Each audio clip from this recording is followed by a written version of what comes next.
And welcome everybody to tonight's podcast here at Off the Wagon with Coach John Peacock. And Coach, tonight we're pretty heavy on talking about the Manatee game from last week, and then of course what are coming up for our last regular season home game this week against the Clearwater International Academy. To kind of backtrack a little with Manatee, I know you mentioned that things that you could fix up a little bit, little things you want to tidy up, but I think what I'm hearing from you more than anything is that something to build on and move forward, get a positive attitude moving forward in the playoffs. Yeah, Manatee played a great game. We can't take anything away from them. Their coaches had a great game plan. We knew what the game plan would be coming in. It was going to be a mimic of last year, right. And they did a great job executing it. They kept us off the field. They put together long drives that made the game go by very quickly. Especially the first half. The first half, was over. I look up at the clock like, are you kidding me? There's 2 minutes left in the second quarter. Yeah. Like, we've only gotten the ball 3 times. Right. They ate up all the clock at the end of the second quarter. Basically left us 19 seconds with the final drive of the first half. So we weren't able to do anything with that. So. Hats off to them. They played a great game. Their players executed the game plan. Their players played extremely hard. Those 2 running backs ran extremely hard. Their defense played hard all night long, and they deserve to win the ball game.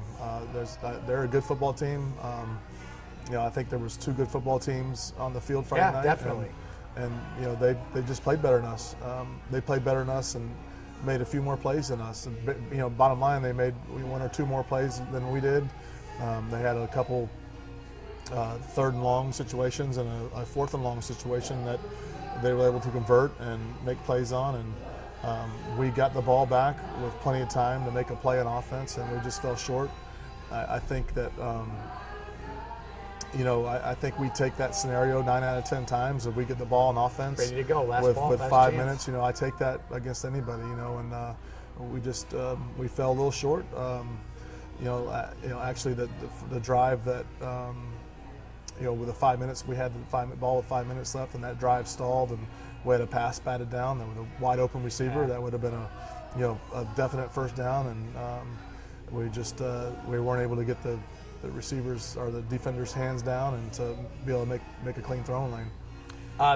Let's just say that their game plan was again to slow us down with the running game. How much does that change if you get a lead or a little bit more, you get out ahead of them a little bit? Well, I think if we were able to score that first drive and to maybe get out to a 2-score lead, I think it puts a little pressure on them to get out of that, and we just weren't able to do that. Every time we got the momentum, we got a huge momentum break when Chuck Brantley scored a kickoff return. And then, but at the same time, you're almost like, wow, we're back out on defense where we're just, ended a 16-play drive. Now we're back out on defense for another 16-play drive. I think that kind of wore down our defense a little bit, which it would any defense. Right. And I think that we're sitting on the sideline on offense, saying, gosh, we're still at four series right now, and we're almost through with the third quarter again, So it was just a weird ball game. It was a really everything kind of played into their favor. Even when we made big plays like the scoring the touchdown on the kickoff return, now their defense doesn't have to sit out there and go against our tempo and go against our offense. And that is the weird part about it, because certain things you say to yourself, is that what I wanted? But you want to score no matter how. But I mentioned to you, I said during the broadcast, I was like, man, do you think that you would ever have a situation like that where you could sort of lengthen that time between the score where the defense gets a chance? Would you burn a timeout? I would, and that game probably not, because it was just too close at that point. But you're still lengthening the time that your offense is off the field. Right. And I think I think sometimes that's bigger than their defense being on the field, is our guys sitting on the sideline not doing anything. That's interesting, because I thought the same thing. I thought if I saw anything with our team a little bit on offense, it never seemed like there was a rhythm to it. Right. Sometimes you watch a game and you're like, it's a play. It's not like there was never like play go. Well, the best rhythm we had was the first drive of the night. Sure, because that was right off the bat. And then we fell short on that drive, where we could have made some plays where we actually was self-inflicted. We stopped ourselves with a jumped off sides. We dropped the pass. It was all self-inflicted. But that was the drive where we really had some momentum going. We ran the ball well, we threw the ball well, we moved the ball right down the field, we had great tempo. They were gassed. I mean, they were gassed. If we score there, I mean, and then possibly come up with a stop, I mean, totally different ball game. But you know, we're going to have to get better at that. You know, our defense is going to get better. Hopefully, we're going to stand tall against the run, and you know, hopefully we'll be able to finish our drives on offense. With that rhythm and that pace that you guys like to play at, how important is like a first down? You know, just the first down in the drive. First down's huge. The first down's huge. I say, you know, if you get 2 first downs in a series and you're able to tempo them with some run mixed in, you're most definitely going to score. So really, the percentages were greatly in our favor to score that first drive. Right. I mean, greatly in our favor. And if we go back and we just, you know, if we call a different play, than what we called, then I mean, we walk in the end zone. But we called the RPO, and you know, Colin made the correct read, and we dropped the ball. But if we just called a straight run there, we walk in the end zone. They were gassed. Yeah, no doubt. Because I look at that and say those first downs are just unbelievable. How they get that momentum going. And once the momentum goes, I mean, even like you said, the little penalties and stuff like that. I think the linemen are a little not on pace. It's not just everybody else. Like they're like leaning or they're trying to get going because I think they're used to that. I guess especially in practice, you know, you're like boom, boom, boom. They're not usually in a 3-point stance for a long period of time. They're going at it. So yeah, it's a very interesting concept. Like you said, how that tempo offense can work to your advantage, and then when it doesn't kind of go your way, that just like you got to kind of maneuver around it a little bit. But you know, I think moving forward, I think you are going to have those anomaly games. You are going to have those sort of like ball didn't bounce our way, not necessarily from a fumble or interception, but a call or you know, guy falling down. You know, like how it's like I will say this, very surprised how early in the game we were falling and slipping. Yeah, Phil was slippery. But we talked about it. It's always been slippery there for some reason. And I made a comment that different kind of a grass than our grass, and I got sort of made fun of because like, what do you mean grass is a grass? I'm like, no, I'm serious. Our grass is much different than their grass is. Well, I don't know if you remember. I think something happens this time of year at certain fields, and it happened to our field in our state championship run where it was just slick. It was really, really slick, and that's kind of how theirs was headed. Theirs was headed that way. Right. You can. So what happens is grass stops growing and weeds or like different stuff starts growing in its place. Right. And you don't have that same like nice plush looking grass. It becomes sort of patchy in some ways, like a little weird looking but the spots. The part of the dew where it gets kind of wet, where it didn't really rain, but it's just wet somehow. Yeah, and it's much slicker. You're not expecting it to be slick. Maybe that's part of the deal, because you can see when our guys were planning to cut, you know, you could see like their feet slipping out a little bit. Right. They didn't get but Manatee had the same problem. So it wasn't like they were playing no excuse. I'm just saying it definitely was a slippery surface. Yeah, no doubt. Talking about special teams, I know we mentioned that before, but Chuck Brantley made a nice play on special teams for us, and I think, you know, overall, I mean, one punt in the game, so we really weren't in a situation where we were, you know, having a punt too often. I know you go for it on 4th down, especially in certain situations, certain parts of the field and whatnot, but really, in a lot of cases, it was like we could have put 50 on them if we just were successful on a few plays here and there and did some other things. So I think a lot to build on, a lot to move forward with. With that, Friday night, Clearwater International Academy coming into Venice High School, Pal Davis Stadium on 7:30 on Friday night. So be there or watch us on VSPN and see our live stream and catch the whole game and see what you think of how we're looking going into the playoffs. But with that, again, a team that's sort of another one of these sort of recruiting teams that recruit and sort of I'm using the terminology of IMG light in a little bit, but you can tell everybody what to expect from those guys as a team. They are very similar to IMG on a smaller scale. I don't think the cost is as high as it is to go to IMG, and I'm almost, you know, they have a boarding aspect to it, and they mainly recruit out of which is, I guess, strange or maybe not strange, but they mainly recruit out of Canada. They get a lot of players from Canada, and it's very supported throughout, the Canadian high schools, where the Canadian head coach is supportive of these kids coming here in order to get a look to play college football. So it's not the IMG aspect to where the kids are coming from Texas or California, and the head coach is like, man, I just lost a 4-star recruit. Not happy about that. Not real happy about it. But I think, from my understanding, is these high schools in Canada, these coaches look for a place for these kids to go play so they can get noticed and can get offered, and they sort of have a pipeline. And I'm not sure of the exact pipeline or how it's all worked out, but they have a pipeline in Canada to get these players down here at their school and to play football for them. So they don't have a whole lot of 5 stars, but they have a whole lot of 3 stars. Their quarterback is committed to UCF. Their running back is committed to Stanford. Basically, all their kids. They have a bunch of lower Division I school offers.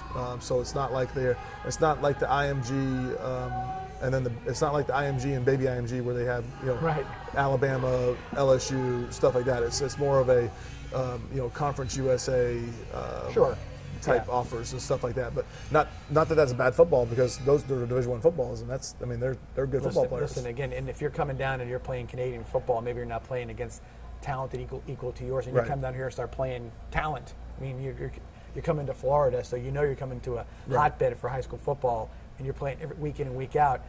What a training, just the games itself, what a training process for them is to get into all that stuff. Yes, and then on top of that, they're playing a hefty schedule. I mean, they're playing, they played Brentwood Academy out of Tennessee, who's a national team. They played Vero Beach last week. They're playing us. They played Bay, or Mosley High School, and Bay County. So they've played some good football teams, and obviously their record isn't really indicative of how good of a football team they are. And I think a lot of people are going to say, "Wow, their kids walk out there and that's a 2-5 football team." Who beat them? Yeah, because they're probably going to have the biggest offensive line we faced all year, and they're going to have a big defense, and they're going to have kids that can run all over the place. Yeah, no doubt. So this is game 10 for us, and we talked a little earlier about how it's been. We made it to 10. I mean, and we thought about how where we stood in August when we were trying to wait for some decision by the FHSAA. Could we play? When could we practice? When is it going to go? And having to be sort of ready. And it almost seems like since whatever that decision was made, it's been on the fast track. There's no doubt. I mean, 2 weeks. Friday turns to Tuesday, Tuesday turns to Friday, and you're going again. Right. So it's been interesting, and you talked about the physicality of things and how it can be a little wearing with no breaks and everything else, and the mental side of it as well. So more from the mental side of it on this question is like, so what do you do? I mean, how do they get a chance to kind of just sort of?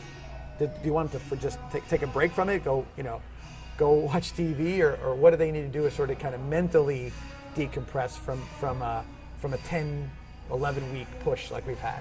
Well, I think a lot of that is on me. Find a way. I'm trying to figure out a way to not only give them a mental break from what we've been doing, but also give them a physical break. With the playoffs coming up, I think that we're going to have some opportunities to be able to take a break during the playoffs, which you hate to usually say that. you can't. Usually you can't say that, but I think that we will have some opportunities to where we can rest them, both with just full days off and time away, and just a way to recharge your battery. And sometimes it's good, especially late in the year when you're able to do that, and where a kid might be like, man, this practice is getting so boring and so boring. And then you give them a day off, and then it's like they're like, all right, well, what am I supposed to do? All right, school's out. What do I do? Yeah. Okay, I guess I'll go home. So, that's also kind of mind-opening or eye-opening when a kid is like, well, coach, we appreciate the time off, but really was kind of lost because I didn't know what to do. I've been doing. Can I help you clean the locker room? I've been doing this for my last 4 years in high school. Like, what do I do? Yeah. I said, well, if we don't win, then you'll be doing that every day. I think a lot of that, if you probably talk to anybody who had their senior year and the season ended, you're like, now what? Right. What I don't go to that locker room anymore. I don't, am I not allowed to? How does it all work? So it's got to be a very different scenario, to say the least. Well, that's how I am. I mean, yeah. People think that, like, the kids have it tough. Like, I get 3 weeks off a year, and it's like we give them a week off at the end of each season, and I'm sitting here going, all right, what do I do? Now what? Yeah. I'm gonna go home and take a nap, I guess. 3 weeks. Yeah. No doubt. Yeah. All right, with that, we're not gonna take a nap, but we're gonna take a quick break for a little sponsor thanks. So we're back here in about 60 seconds here shortly. Hey, Indians fans, don't get sacked by high prices. Join the winning team at Jenkins Chevrolet of Venice. Score big savings on our all-star Chevy lineup. Plus, Venice Indians students and families take an extra $1,000 off. We're tackling high prices on the area's best selection of new Chevys and pre-owned vehicles. So join the winning team at Jenkins Chevrolet of Venice. Just like the Venice Indians, Jenkins is better, and we'll prove it. Roll Tribe. SCF has campuses in Bradenton, Venice, Lakewood Ranch, and online. Students can obtain Associates in Arts degrees, Associates in Science degrees, Bachelor's degrees in workforce fields, or a certificate. Programs are offered in areas such as nursing, engineering, education, science, biotechnology, business, dental hygiene, and other trending professions. SCF offers an array of popular activities, sports, and clubs. SCF has it all. Back here at Off the Wagon for our podcast for tonight, and we did not take a nap in those 60 seconds, so we're okay. Could have, maybe, but we're talking about the mental aspect of the season so far, and we know that it's been sort of a weird year. I mean, again, it's still. I mean, Friday nights are Friday nights. Right. It seems like everything else has been pretty status quo. I mean, again, you noticed. I think the biggest thing I've noticed this year, maybe the same, it's just having sparse crowds. You don't have that, Friday Night Lights, if you want to call it that, Friday Night Football in Florida in particular, it really is about the atmosphere. I mean, anybody who comes to a game, and I'm obviously using Venice as an example, I mean, it's a production, it's a show, it's really something that I mean, you can't help but really get into it. I've seen people that have sort of stepped away from the game as far as coming to watch our games live, maybe the last few years, who have come back this year before that, and they're like, whoa, I mean, this is like a whole nother level of what it is. Let's just say normal game day 2020, okay, not COVID related, just normal game day compared to 2007. How much has it changed for you in regards to what you have your fingers on in regards to the game? On actual game day? On actual game day. Nothing. Okay. Not as far as me, no, nothing. Now, in the off season, a lot more, But so you're saying, I'm saying, so basically, on game day, I don't really do anything different. But a lot has gone before. There's a lot that. of changes. Yeah, There's a lot of changes now leading up to game day and off season and preparing. I mean, you got. There's a whole lot more that's going on. But as far as game day, nothing. But just to add the jumbotron and just kind of everything that we do and try to do for the kids and. Even little things like, all the seniors get senior banners. Right. We've never done it in the past, but it was just something I ran across in a magazine. I thought, well, that's got to be. Oh, actually, where I came up with that was Camden County. Okay. When we went to Camden County in 17. They did. I remember that. And they had and I said, you know what, that's pretty cool. We need that for our guys. And I saw that that was 17. Mm-hmm. So I think. We've had the senior sign since 18. Okay. So 18, 19, this will be our third year with the senior sign. And that's been a pretty cool deal for them. I think the kids enjoy that. And although, it becomes everything, it's like you do something and now it's like a headache. Like, hey, I don't like the picture of my kids. Like, all right. Okay. Why don't we just scrap the senior pictures? No more senior pictures. But, it's just, I think it's cool for the kids, so that's one reason we do it. And we actually do 2 copies, so, they'll get a copy at the end of the year. And, typically we try to get someone to sponsor the signs where one of the copies will go into that sponsor's business. Sure. Say this person is sponsored by this business. And so that was a pretty cool deal. And, just a bunch of little things. We try to make it the best program we possibly can in all aspects. It is a big production. I think with added jumbotron is a big thing.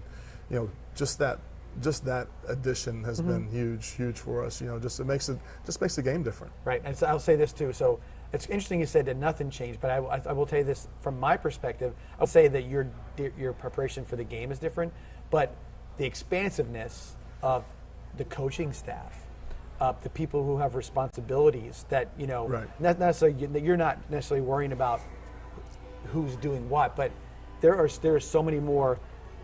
There's so many more layers to things that go on. Well, you got the production of the stream. You got that's part of it. You got the press box. You've got the guys with the screen smoke canisters and the guys with the other things. And so it's like little things like that I mean, when you look at it, if you're the CEO, which you are of the football team, you're not necessarily the one holding the canister and, No, I got to order the canisters. Well, as I said, hey, the canister's out because we used 4 last week. Well, it's a 2-week turnaround, so we won't have any for next week. Right. But those little things are sort of like, and so when it goes, it's the show goes. Right. And you're in the show.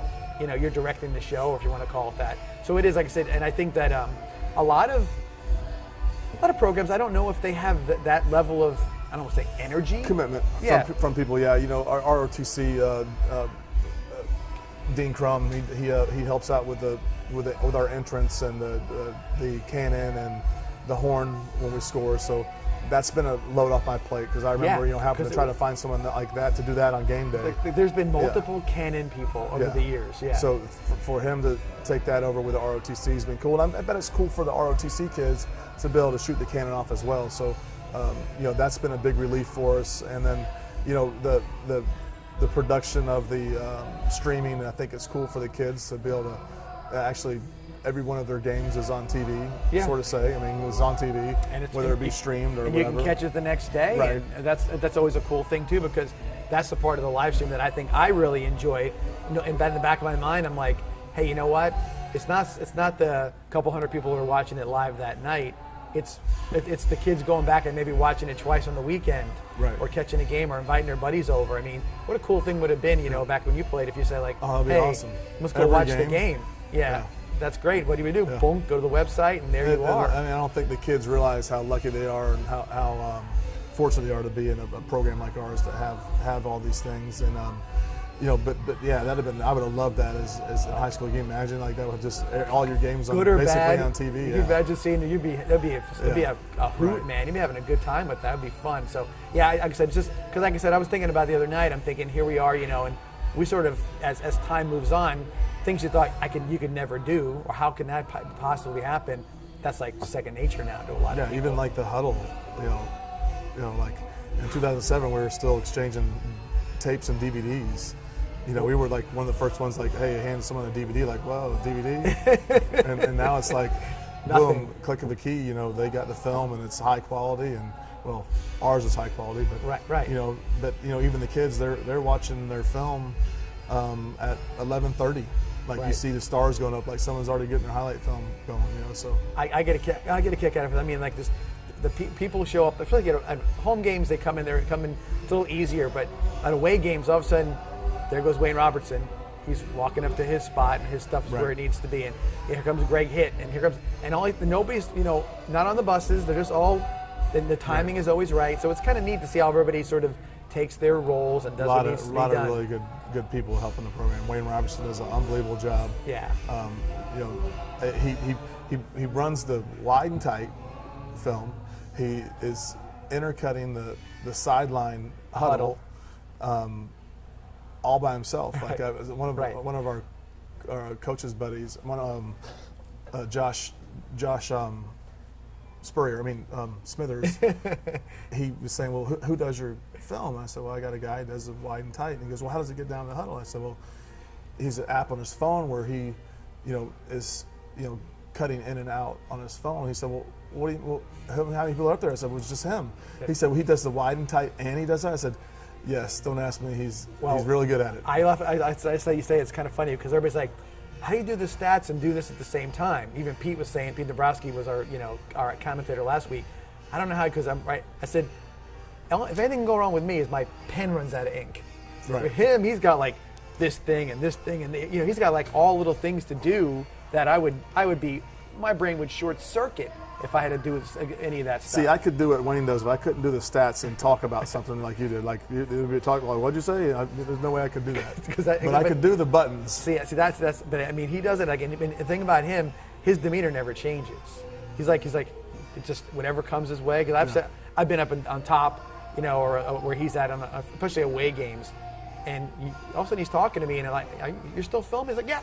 He's just, it's second nature after a while. So it's pretty cool to see. And that's another thing too, innovations, things like, would you ever think you would have a giant fan, on the sideline that pumped water? Would you ever think you had TVs on the sidelines? Right. That was like sort of, and things that we've done here, I think in a lot of cases, they've been a little bit cutting edge, first time kind of things. And I think that's another cool thing. I think if you're looking at it from the coaching perspective, but even from a kid perspective, you're the first kid. You guys have what? And there's 2 years ago, those kids come back to watch a game like, what's that TV on the sideline, or what's this now, or what's that? So as it progresses, I think it's kind of cool, and I think that also brings a lot of, when you have people who want to volunteer to coach and want to do certain things, they're involved with something that's why wouldn't you want to be involved with something? If you have any interest in football, why would you not want to be in something that is that level of cutting edge at a local situation? Hopefully we can stay that way and continue that way. Yeah, but so what's going to happen for 2021? We don't know. But we know we have a couple ideas, but that's obviously going to be into the future with that kind of stuff. All right, so Friday night, Clear Art Academy. Again, come out, Powell Davis Stadium, 7:30. We're expecting decent weather, a little humidity coming back, but nothing to be too concerned about at this point. And again, expecting a good night, and then of course our crowd will be at the 2,500 capacity. We're still on those protocols, correct? Right. That's good. So as long make sure you knew that. Again, we'll teach you guys how to do this real quick. Again, go to VeniceIndianFootball.org. Click on the VSPN little placard there on the web, on the home page, and you can go to the live stream and you can go ahead and look at all the prompts you to do all the stuff to follow it. Starts at 7 o'clock though for the live stream if you haven't done it before, because we have a pregame show that we just taped before we did our podcast, and gives you a little preview of what to expect, and then we kind of go through some things that are happening that night of the game, and again senior night, Friday night as well for our seniors. So again, I know that again with the seniors it's not their last game, but it is, I think I don't know how you feel about it, but time for reflection maybe those nights. There's mom and dad and sister and brother and grandma and grandpa. It's more for the parents and more for to honor your parents and thank you parents, and I think it's sometimes that gets lost a bit. It's more for the parents than it is the player.